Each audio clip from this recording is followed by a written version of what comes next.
Hola, bienvenidos a Libroteca, el programa en el que hacemos lo que más nos gusta, que es hablar de libros y meternos en el universo de los autores, de los dibujantes, pero también de los lectores. Hoy nuestro escritor invitado es Rodolfo Palacios, el autor de policiales que se metió con los asesinos y ladrones más conocidos de nuestro país.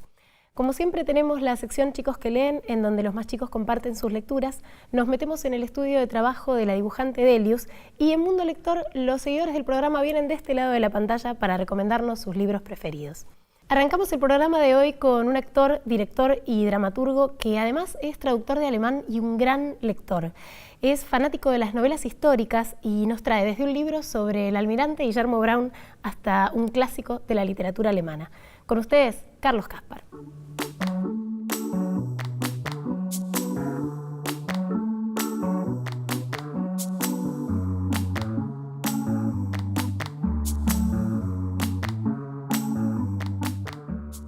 Carlos, trajiste un montón de libros de historia. Sí, es una pasión que tengo. ¿Cuál fue el primero que leíste? El primero que leí que me enganchó y con el que dije, bueno, ok, esto es un viaje de ida y quedé fascinado, es este, que es de Marcos Aguinis, El combate perpetuo. Tengo que tener por lo menos 7 o 8 ejemplares, porque cada vez que puedo lo compro. Porque si tengo algún amigo o alguien, se lo regalo. Es un libro que me gusta regalar. Bueno, a mí me permitió descubrir un mundo fascinante, que es conocer al almirante Brown. Es para mí un personaje de una dimensión increíble y está tan bien escrito. ¿Qué es lo que más te llamó la atención de su biografía? Me parece que lo interesante primero es que, bueno, ¿no? Un irlandés que llevó una vida tan dura y tan difícil, porque a los 10 años emigra a Estados Unidos con su padre muere apenas llega y no sabe qué hacer. Y entra como grumete a un barco y empieza a hacer su vida ahí. Después cae prisionero y va a parar a Francia y se escapa y va a Londres. Y de Londres se casa con la hermana del amigo con el que había huido. Y entonces se viene a Buenos Aires a probar suerte. Y la manera en que él arma la flota argentina, la soledad con la que trabajó y con el patriotismo y el valor y el arrojo que tiene. Y que Aguinis describe también en esta novela, porque lo que me pasó a mí es que no pude dejar de leerla. Y cuando lees de estos personajes que además te generan esta pasión, ¿te dan ganas de encarnarlos en el teatro, en el cine? Siempre. Cuando leo, siempre hay una obra atrás, hay una película atrás. O sea, es como que empiezo a leer, no puedo leer de otra manera que no sea con imágenes. De hecho, mi primera lectura fue el teatro, no fue la prosa. ¿Y qué más trajiste? Bueno, después eso me llevó, obviamente, cuando leí El combate perpetuo, me enganché con las historias de marinos y me fui al Corsario del Plata, de Daniel Sichero, que es la biografía de Hipólito Bullard, que tuvo el honor de dar la vuelta al mundo con la bandera argentina. Y gracias a él llegamos a Los Ángeles, llegamos a California, y la bandera argentina flameó unos cuantos días en California. Lo de Bullard fue increíble, ¿no? Liberó esclavos en Madagascar, por ejemplo. Lo agarra el monzón en el Océano Índico y la tripulación empieza a sufrir de escorbuto. El escorbuto es una enfermedad que tienen los hombres de mar y se produce porque cuando el cuerpo no está en contacto con la tierra le entran a faltar ciertos minerales y eso produce una enfermedad donde se le van cayendo los dientes, se van muriendo. La única manera de recuperarlos era enterrándolos hasta la cabeza, dejándolos esa noche enterrados, y el que sobrevivía y el que no, bueno, mala suerte. Digamos, ¿no? Qué imagen potente, ¿no?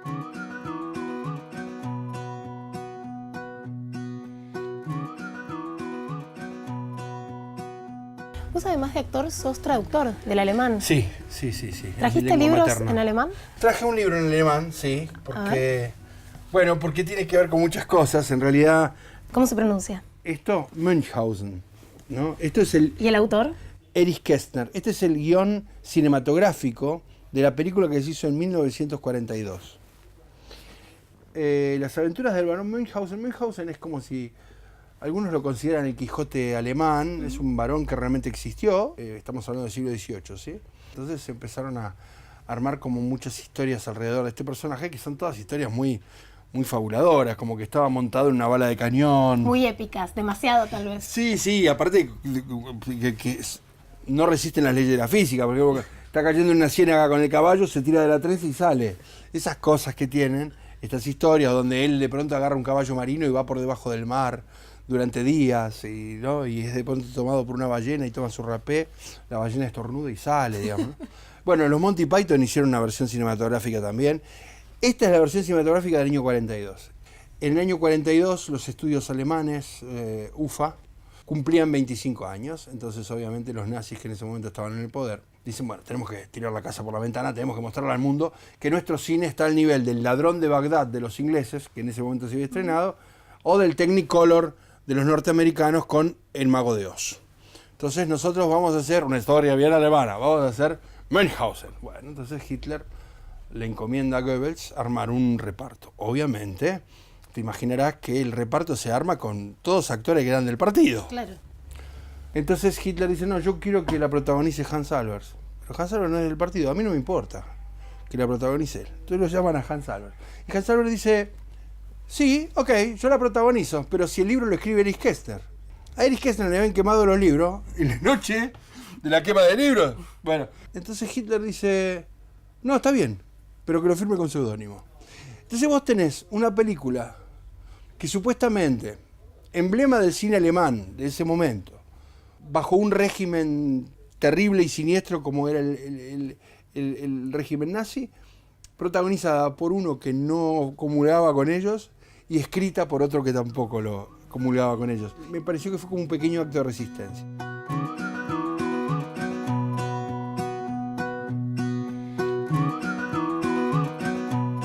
A mí el tema de la historia me viene porque yo soy hijo de alemanes.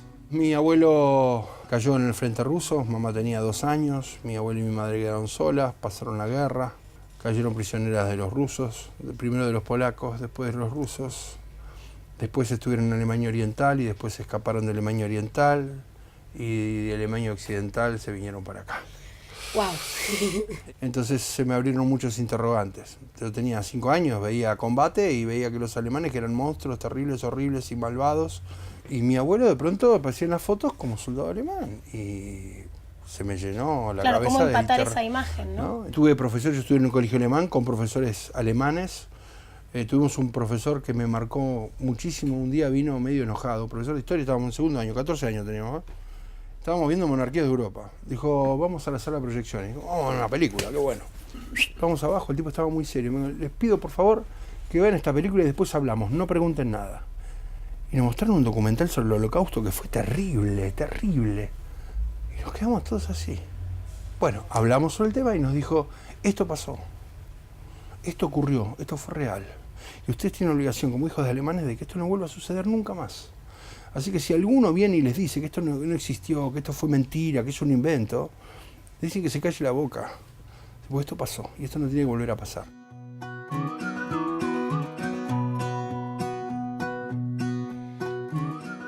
Este libro, La Guerrita, de Santiago Varela, que me pareció genial. La novela rioplatense sobre una guerra idiota. Sí. Es maravilloso el título. Es maravilloso porque... Y la tapa con la yerba. Bueno, Santiago Varela fue guionista de Tato Bores. O sea, estamos hablando, ¿ves? Y aparte está dedicado. ¿Sobre qué trata? Y esto habla... Bueno, ¿te acordás cuando se armó el problema con la papelera? Con la famosa papelera... Sí, claro, con Uruguay. Con Uruguay. Él desarrolla a partir de esto una hipotética guerra entre Argentina y Uruguay. Y es una guerra absurda. Los uruguayos, ¿qué hacen? No tienen marina, entonces artillan un buquebús. Y pierden el rumbo y van a parar a Miramar. Y bajan en Miramar, bajan todo y toda la gente los aplaude, creen que es una exhibición. Y los tipos se empiezan a comprar cosas, ¿no? O sea, todo juega. En un momento se van a enfrentar los ex tupamaros y los ex montoneros. Se encierran en una escuela y empiezan a discutir de política y no paran. Digo, todo es así.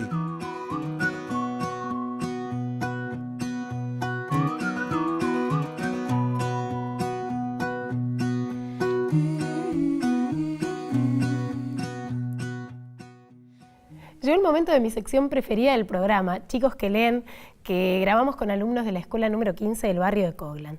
Como siempre le quiero agradecer a las autoridades del colegio y a las bibliotecarias que hacen un gran trabajo para ayudar a los chicos a disfrutar de la lectura.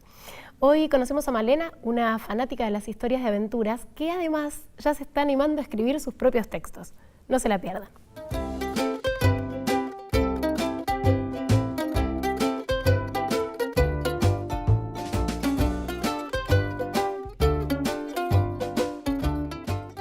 ¿Qué es lo que te gusta más leer? A veces aventuras o ficción o de todo. O sea, no hay algo específico que me guste. ¿Trajiste alguna de aventuras? Sí, más o menos este es más o menos aventura Casimira. o ficción. ¿De qué trata? Es una chica que tiene como una especie de magia que resuelve los problemas de la gente, tanto como de animales. Si no puedes hacer algo, lo resuelve, te ayuda. ¿Y por qué te gustaría llamarla para que te resuelva algo?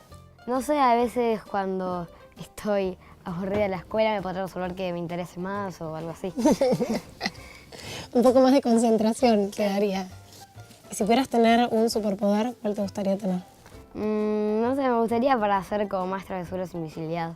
¿Travesuras Con invisibilidad. con invisibilidad? Sí. Por ejemplo, Vos a alguien lo querés como hacer una broma, entonces, no sé, eso de que vos le haces así y él se da cuenta, o esa persona se da cuenta, si sos invisible, nunca te va a ver.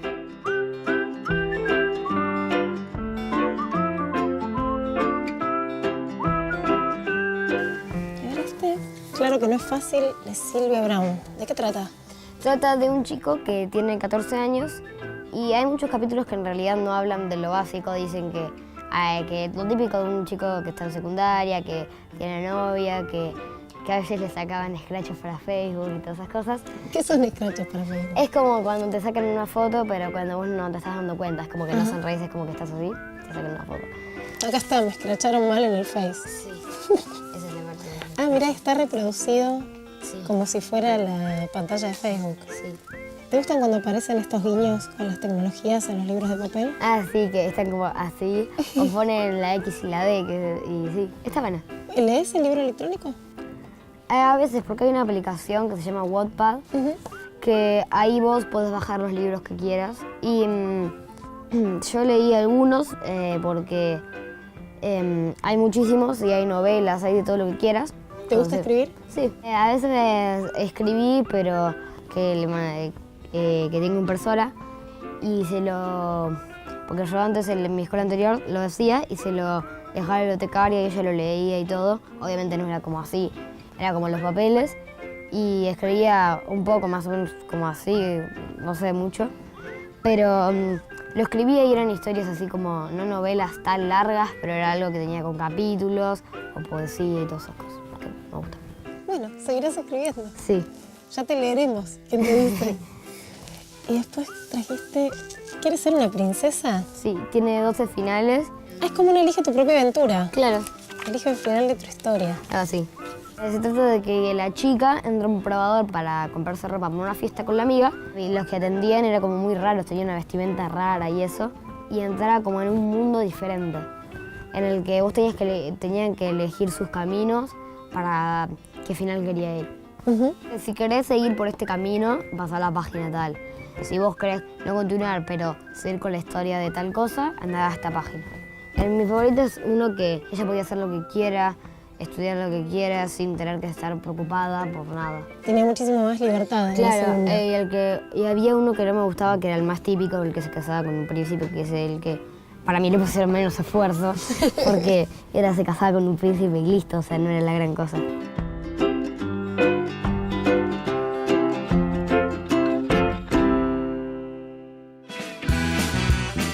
Cuando hablo con un familiar de Pucho y me cuenta las cosas que hacía con los secuestrados, realmente ahí me replanteo el hecho de haber estado comiendo un asado con Pucho. Que no lo hice porque soy amigo de los delincuentes, sino porque creo que esa es la mejor manera de conectar y de contar de la mejor manera posible, ¿no? Con un grabador y que esté el asesino. Seguimos con Libroteca y ahora es el turno de los seguidores del programa que nos recomiendan esos libros que no podemos dejar de leer. Nuestro invitado de hoy es Arturo, que tiene 26 años y nos trae un clásico de Juan José Saar y una trilogía del uruguayo Mario Lebrero. Tomen nota que es el momento de Mundo Lector.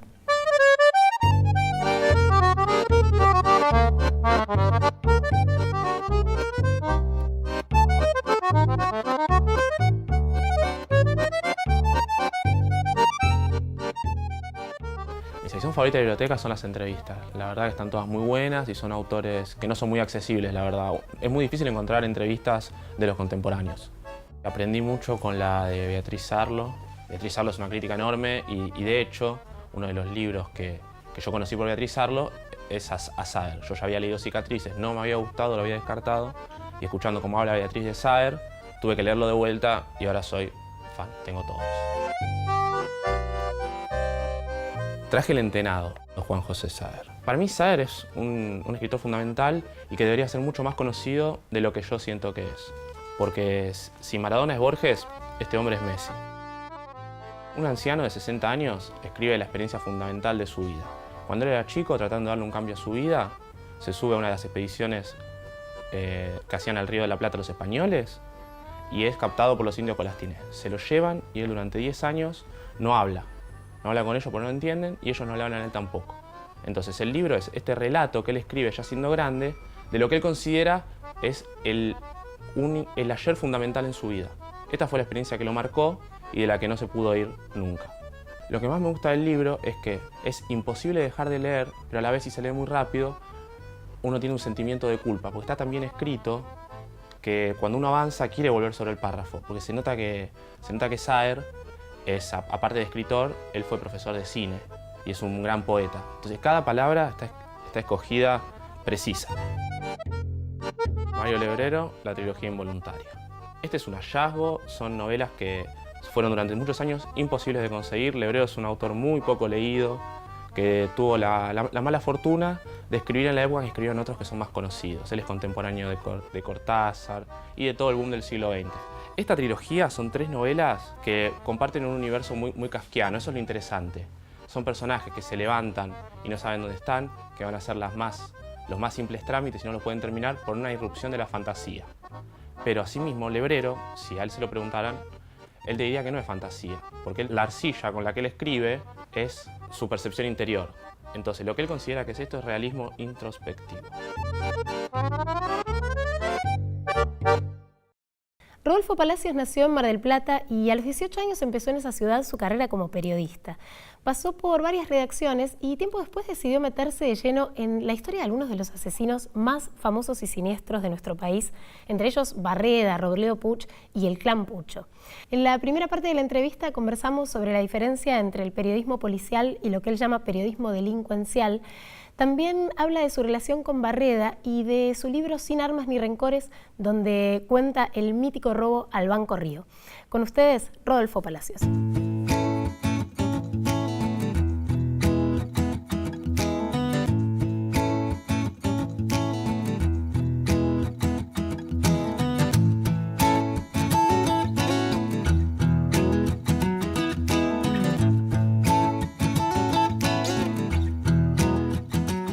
Empezaste como periodista deportivo en un diario de Mar del Plata. ¿Cómo llegaste a Policiales? Ir a un diario de Mar del Plata, pero como los diarios de pueblo, que uno hacía de todo, desde un bache en la calle, desde una nota de espectáculos a una vedette que llegaban a hacer temporada y había que ir, a un político en campaña, a los vecinos que se quejaban, y un día me tocó Policiales y como yo siempre digo, es un camino de ida, de que es difícil volver, pero no me quedó otra. Aparte era la época de Mar del Plata, hay un falso asesino serial llamado el Loco de la Ruta, que mataba a trabajadoras sexuales. En ese momento era prostituta, en ese momento el periodismo, estoy hablando hace 20 años, se decía crimen pasional, no femicidio. Era una época bastante difícil para los que ejercíamos sobre todo el policial. Y bueno, empecé con esos casos y después ya no hubo marcha atrás. Además, cuando quiero hacer algo que esté por afuera del policial, o como yo le llamo delincuencial... ¿Cuál es la distinción? El periodismo policial, el periodista habla solamente con policías. Con lo que eso implica, yo no voy a hablar mal de los policías, porque de hecho he tenido fuentes policiales. Sims dice que no hay héroes con uniforme. Rasgendorfer piensa algo parecido. Bueno, Cristian Arcón ni hablar. Emilio Petkov, también un gran periodista, decía lo mismo. Y en cambio la fuente delincuencial amponal es un poco el bajo mundo que lo hacía Roberto Ar, lo hacía Soysa Reilly.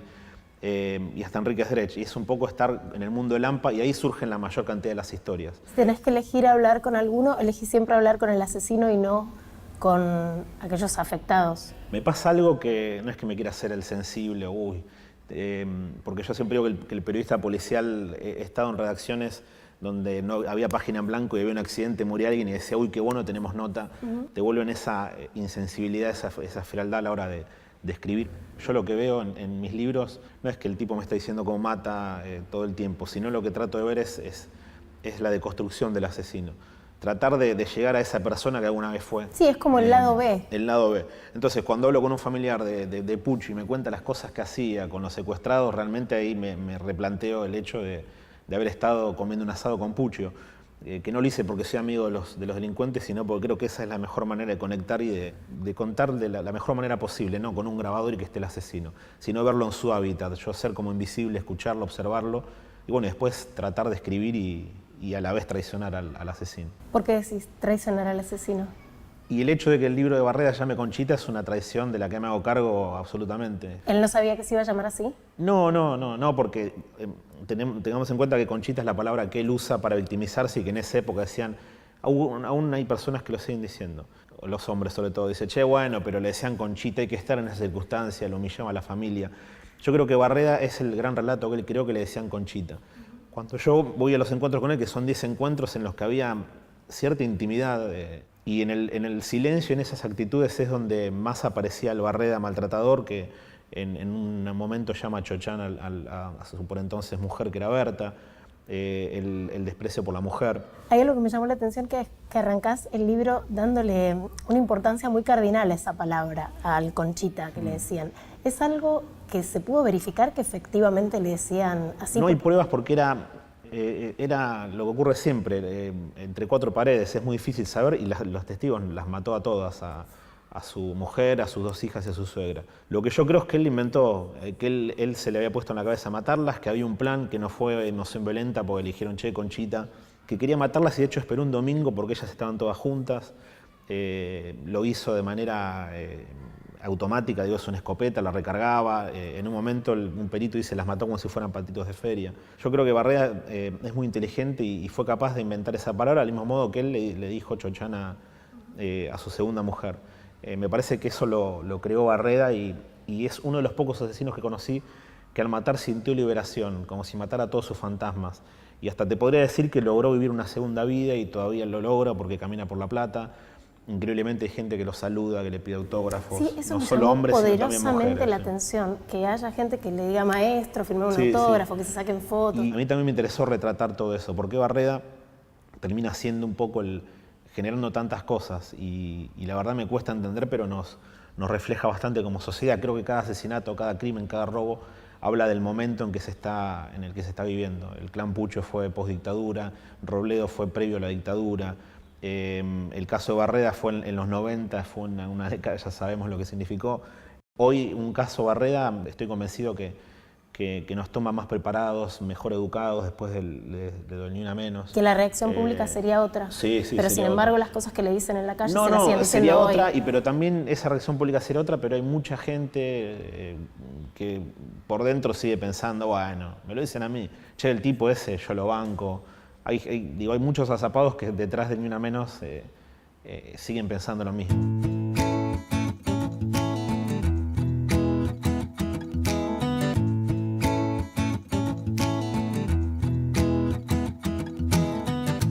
¿Qué es lo que más te atrae de estos personajes? Yo ahora no me atrae mucho, estoy un poco agotado, es como que ya no me falta nadie, no me puedo poner a escribir cuentos infantiles. Lo que me atrae es que siempre van mutando. Yo conozco ladrones, asesinos y es como que siempre sigo teniendo una relación de hablar, de juntarme. Y lo que más me atrae es que siempre les pasa algo, no son esas vidas que uno las deja y vuelve a los 10 años y siguen siendo las mismas. Ahora, claro, siempre eso conlleva un poco a tener contacto con oscuridades. A mí, sin embargo, lo que me gusta es tratar dentro de esa oscuridad algo de luminosidad, es decir, de ver cómo se manejan con su familia, cómo se emocionan con una película, con un libro. Y por eso lo que trato en los libros es que esté la voz de ellos, de que el libro huela a ellos, que estén un poco de que sea casi como una escritura colectiva de voces, que esté un poco también representado lo que ellos piensan. Y me parece, eso sobre todo se dan en Sin Armas ni Rencores, que es un libro, El robo al banco, que están los 7 ladrones y el libro prácticamente es como si hubiese sido escrito por ellos más que por mí. Y en el caso del Banco Río, ¿tenés alguna hipótesis de qué fue lo que realmente sucedió? Porque es un caso que no se cerró. No, bueno, hubo condenas, ellos, es un plan, en el libro habla el líder del robo, que es alguien que uno puede cruzarse por Palermo, por cualquier barrio, tomando tomando una lágrima, con un... Digo, es alguien que de hecho pinta cuadros, que cultiva cannabis, digo, no es del mundo marginal. Alguien que vive en San Isidro, que planea robar el banco, y lo planea de una manera original que no se planeó como nunca en el mundo, que es, como diría Borges, rompe el plano. Todo ocurría abajo, en la zona de bóvedas, cuando en realidad arriba hay una especie de distracción que era una toma de rehenes. Es decir, ellos toman rehenes, entran disfrazados como una obra de teatro, uno de médico, otro se puso una peluca, y toman rehenes y en realidad lo que ellos querían era ganar tiempo para robar abajo. Y la verdad que lo hicieron, robaron millones de dólares, fugaron por un gomón, por un desagüe que ellos convirtieron como en represa, y dejaron una frase en la bóveda para el AMPA poética que es: en barrio de ricachones, sin armas ni rencores, de solo plata y no amores. En un momento desaparecen y la policía estuvo 2 horas todavía pensando que estaban adentro del banco. Y cuando entran no están y encuentran ese mensaje. Y había 300 policías rodeando el banco. Fue uno de los robos más importantes, bueno, en la historia argentina el más importante, pero está considerado como uno de los más originales. El tipo que de repente planea un plan perfecto y dice, tengo ese plan y lo voy a llevar a cabo. Sí, es un personaje, para mí es inverosímil el personaje de él, y es real, yo lo conozco y no hay ficción en eso. Y él llega con un deseo, lo planteó como si fuese una obra de arte, en serio. El delito es una forma de un tónico. Yo he conocido a hombres que antes de robar eran de una manera y después de robar eran otra. Más erguido, como si tuviesen más músculos, más afrontan la vida de otra manera, como si el crimen o el delito les diera una identidad que antes no tenían. Bueno, debe darte un chute de adrenalina importante. Sí, me agarra la adrenalina a mí que escribo, imagino a ellos.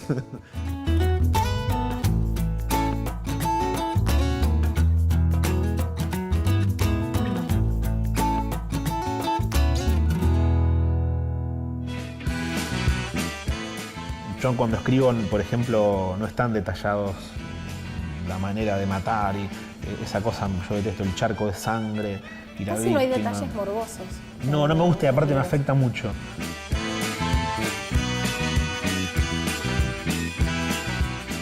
La satisfacción es esa, en principio cuando el dibujo está terminado y después cuando el original está terminado decís, bueno, lo logré.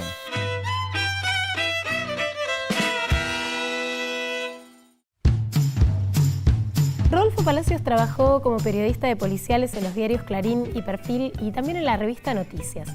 Los libros en los que retrató a algunos de los asesinos más famosos de nuestro país fueron un éxito de ventas, lo que le valió, entre otras cosas, que lo convocaran para hacer la investigación de la serie Historia de un clan sobre la familia Puccio, que secuestraba y asesinaba gente en su casa de San Isidro. En la segunda parte de la nota nos sigue contando cómo fue relacionarse con los protagonistas de sus libros, entre ellos Gilla Murano, la mujer que envenenaba a sus amigas, y Robledo Puch, que con solo 20 años fue condenado a cadena perpetua por haber cometido 11 homicidios. No se pierdan el final de esta charla con Rodolfo Palacios.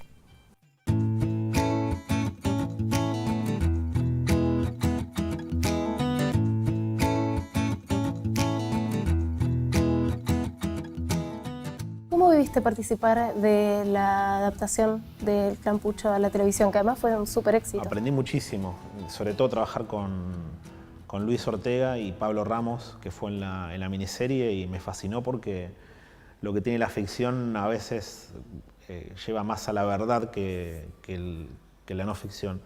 Y más sobre todo en este caso, cuando no se sabía nada de la familia puertas adentro. Entonces lo que pasaba eran 10 capítulos, al principio iban a ser 3, eran 10, 40 minutos, creo que eran 30 escenas por episodio, y la verdad lo que había periodísticamente puede ser un disparador y había que inventar bastante. ¿Cómo sabían que Puccio tal cosa? Y no, eso fue inventado. ¿Era para darle más carnadura al personaje de sí, ficción, porque pero que terminaba reponiendo algo claramente de la adaptación de algo literario, vos podés tener, no sé, a Raymond Carver de guionista y es muy distinto, es otro lenguaje, nada que ver. Pero había muchas cosas que se inventaban que después eran reales, es increíble. Bueno, vos también entrevistaste a Gilla Murano, que Leila Guerriero precisamente también hizo una crónica sobre ella, y en tu caso se hacía pasar por tu abuela. Sí. ¿Cómo es tener a Gilla Murano de abuela por un rato? No, porque mi abuela era buenísima, mi abuela había muerto y no se hubiese sentido orgullosa. Lo de Gilla era muy gracioso, se presentaba la redacción de Crítica en ese momento, me decían, ¿está tu abuela? Le digo, mi abuela murió, no hay forma que sea mi abuela.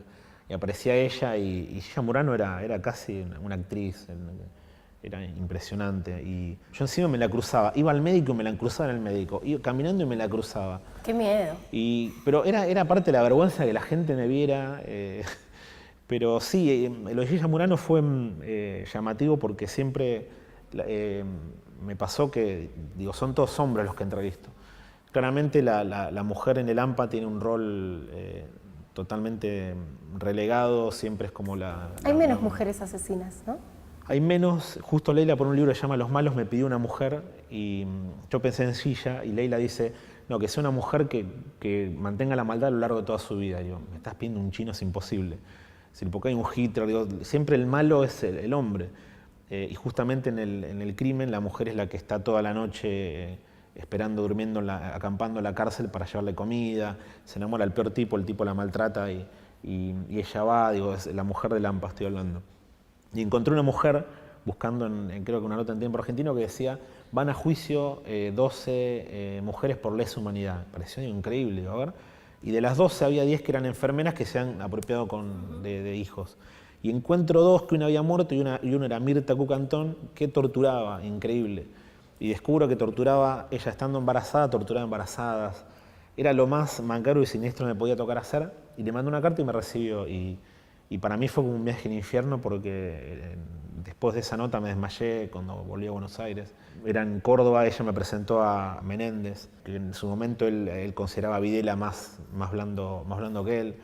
Y esta mujer era pistolera, incluso sospecha que mató a su marido, y torturaba usando los tacos de aguja. Y bueno, y la conocí y me dio acceso a su diario íntimo. En un momento estábamos en tribunales que era como una especie de un corredor, que yo le llamo el corredor de la muerte, donde estaban todos los represores, yo estaba mezclado ahí. Y esta mujer en un momento se acerca ahí, le digo, ¿qué pasa? Y se pone a llorar. Y me dice, es que en este momento está saliendo mi nieta del jardín y no la puedo ver. Y eso me dejó bastante marcado porque era una mujer, la condenaron a perpetua, absolutamente maligna, que cada tanto se filtraba algún lado luminoso. ¿Por qué crees que personajes así terminan confiándote, por ejemplo, su diario íntimo? ¿Ellos mismos se fascinan con el personaje, quieren no sé, yo creo que se los reconozca por eso? Con Robledo Puch me pasó que le mandé una carta, y claro, hoy por hoy, alguien como Robledo Puch, 45 años detenido, pocas cartas recibe. Yo le envié una carta, él no daba entrevistas hace años, y odia a los periodistas, ahora me odia a mí otra vez. Y yo le decía que no pensaba juzgarlo, sino contar su historia. Y eso lo saqué de Capote, que era un gran tramposo Capote. ¿De Sangre Fría? Claro, a Perry Smith, él se ven las cartas en otro libro, y él le dice, yo no quiero juzgarte, quiero contar tu historia, le dice. Es una trampa, es decir, claramente, él al final hasta quería verlos muertos, los manipuló, le decía, me haces acordar a mí de chico. Sí, es la caricia en la mejilla para darte la bofetada. Totalmente, estaba claro, desesperado porque los condenaran a muerte. Y la mayor parte del AMPA, como la mayor parte de las personas, tenemos ego, y entonces es como que terminan abriéndose y tienen mucha necesidad de hablar. Y esta mujer tenía necesidad de hablar. Yo obviamente no fui para decir, vengo a hacer una entrevista para el libro Los Malos. Entonces a veces claro, es omitir y eso... Viste que a mí me gusta mostrar mi otro lado, mostrar mis sombras, porque siempre uno pone una escena. Y Barreda se emocionó y lloró. Y capaz que yo le dije, mire qué linda la luna. Digo, me parece que eso está bueno como mostrar... si hay un truco, mostrar cómo se hace. Me parece eso lo más honesto. Y habla bastante de mí también. Pero a veces llego ciego, llego caótico y otras veces trato de ir preparado a esos encuentros. Conocí un médico holístico que dice, cuando lees con asesinos hay un chakra, entonces hablale así para que no te entre energía. Entonces ya me estoy volviendo un poco místico.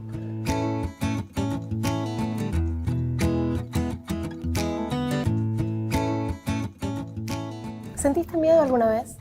Sí, en situaciones en que justamente más que romper los pactos de periodistas, rompí los pactos de personas.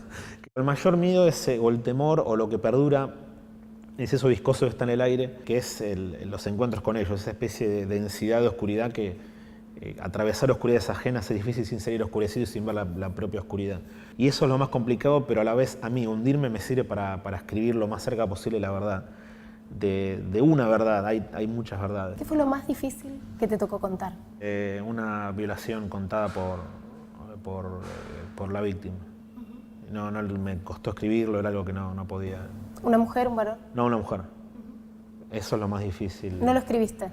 Después lo terminé escribiendo, pero no lo quise publicar, no porque parece que durísimo, no había manera. Lo mismo, jamás entrevisté a un violador. Hay límites, cuando lo mismo se habla de un suicidio, cuando se habla... Yo cuando escribo, por ejemplo, no están detallados la manera de matar y esa cosa, yo detesto el charco de sangre y la Casi no hay víctima. detalles morbosos. No me gusta y aparte me libros. afecta mucho. Al principio sí lo hacía porque era ese periodismo truculento, esa cosa del nosocomio, de sordidez. Me parece que, es más, si no se muestra mejor todavía. Los protagonistas de tus libros, ¿los leyeron? ¿Sabés cuál fue su reacción? ¿Tuviste devoluciones de ellos? ¿Tuviste problemas? Sí, problemas. Bueno, Robledo Puch me dijo que, pero esto no le digo como qué amenaza. Cuando hay un preso del robo al Banco Río, Julián Sayo Echeverría, lo nombro para darle credibilidad a la historia, porque si no es un preso, le dijo. Huradón del Banco comparte pabellón con él en Sierra Chica, se lo cruza Robledo, que estaba en sanidad. Robledo es raro que salga, lleva 45 años preso, mató a 11 personas en 1972. Era bello, decían que parecía Marilyn Monroe. Y en un momento se lo cruza a Robledo y le dice, che, mi hijo y yo conocemos a Palacios, tu amigo. Dice que Robledo se puso colorado, hizo los dientes así, que era una postura que yo le conocía de odio. Y dijo, ese cuando salga, decirle que le voy a meter 3 cuetazos en la nuca. Me río porque es imposible, no es una amenaza que...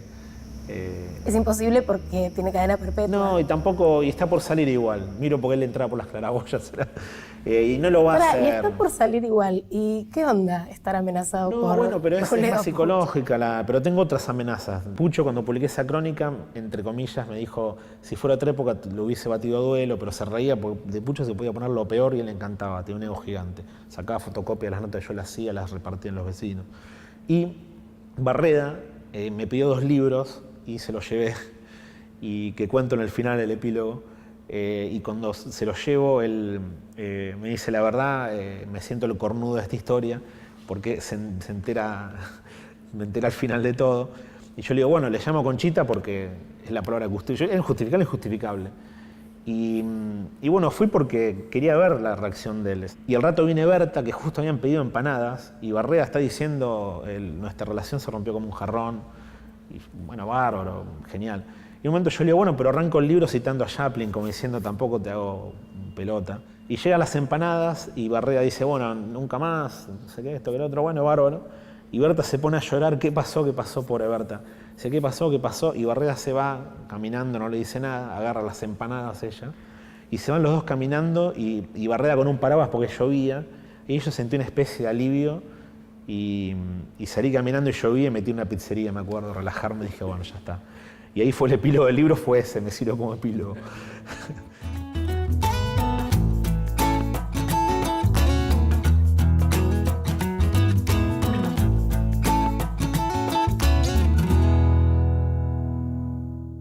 Delius se formó en dibujo con el maestro Alberto Breccia y estudió diseño gráfico en la UBA, donde ahora es docente. Actualmente forma parte del colectivo internacional de mujeres historietistas Chicks on Comics. Hoy conocemos su espacio de trabajo y su nuevo libro No puedo vivir sin música. Con ustedes, Delius.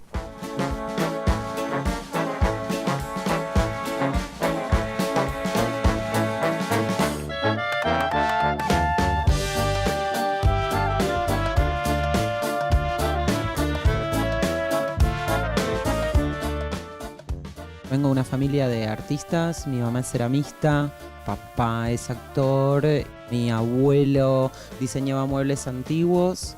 Y si bien cuando tenía 17 años dudaba entre seguir biología o dedicarme al dibujo, después me di cuenta que no, que tenía que irme para el lado visual.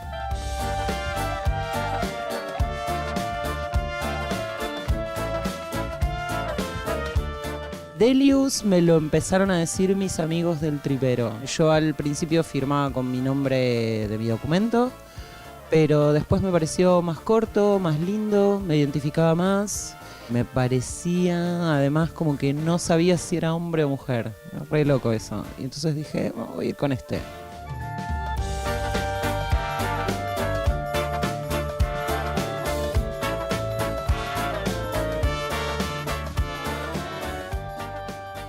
Soy diseñadora gráfica y bueno, después hice un par de posgrados en España, hice el taller de Alberto Breccia Mi carrera se fue para un lado el día que yo fui al taller de Alberto. Me acuerdo que la primera clase me dijo, tenés buen nivel. Entonces yo digo, bueno, perfecto, vamos bien.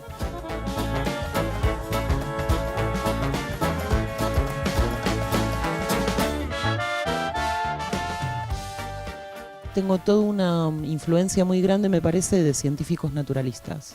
O sea, de alguna manera en esa disciplina se unen mi pasión por la biología, porque me gusta mucho, todo lo que es la vida, los animales, me interesa mucho, pero también toda la cosa de la observación, el detalle, la representación. Soy muy clásica, trabajando, muy detallista, entonces todo eso me encanta. Me acuerdo que en el colegio, cuando teníamos que copiar los preparados, de repente hacíamos algún trabajo práctico en biología, y a la profesora le llamaba la atención porque me colgaba muchísimo de repente dibujando la célula del tomate.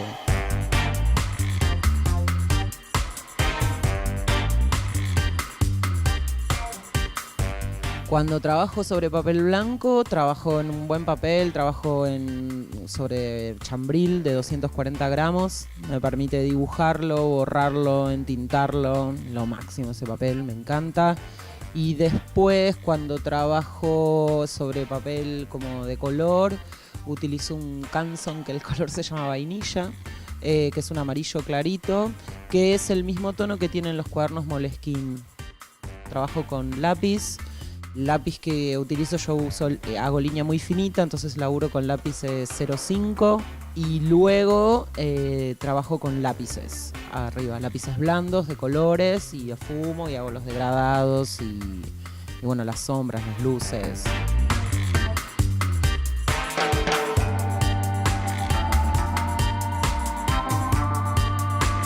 El bar es la oficina por excelencia.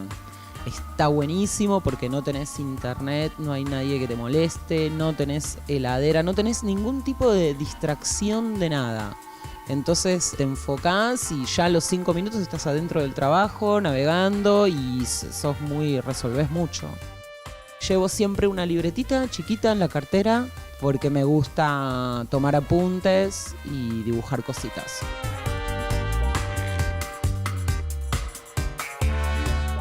Mi cuaderno de dibujos y viñetas es una selección y una edición de 2 cuadernos Moleskine, donde yo, ponía mis pensamientos y hacía mis dibujos y trataba de encontrar respuestas. Fue básicamente una cosa medio de sanación, va a quedar como medio raro que lo diga así, pero la verdad es que es eso, de autoconocimiento. Todos los libros un poco creo que lo son, ¿no? Todas las obras.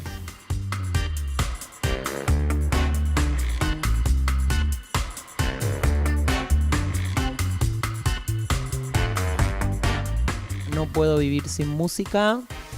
Es un libro objeto, es una pieza que tiene 8 páginas. Y es toda una investigación que hice y unas especulaciones, conversaciones en relación a la música como tema. Y mi relación también personal con la música. Y te puedo asegurar que que la pieza salió como yo me la imaginaba. La satisfacción es esa, en principio cuando el dibujo está terminado y después cuando el original está terminado decís, bueno, lo logré.